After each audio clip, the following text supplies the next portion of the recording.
Soviet intelligence had decided to sacrifice their own military secrets to protect their source, George Blake. This is the most plausible explanation. For the KGB, it's a move that pays off.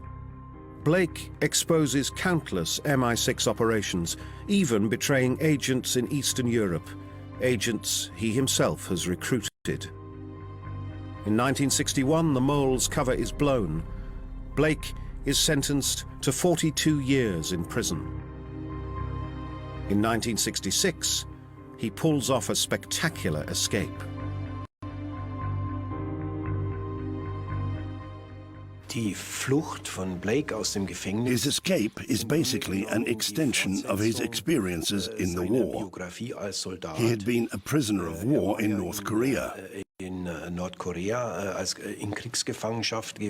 had had to survive under the most adverse conditions. There was torture, all these things. You don't know if you'll ever get out alive. But he had survived, and this had made him feel that he could cope with anything.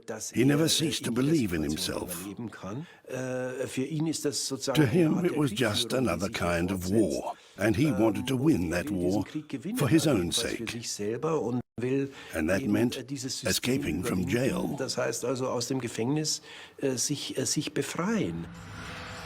Blake scales the prison wall and escapes to Moscow. What had made him a traitor in the first place? I wonder if Blake ever was on the British side. He was a Brit, of course, but in his autobiography, he states right at the beginning that he was convinced that the world in peace is only possible under communism. In Frieden nur unter dem Kommunismus sein kann, und that he wanted to contribute to changing the world order in this direction. Die Weltordnung dahingehend zu verändern.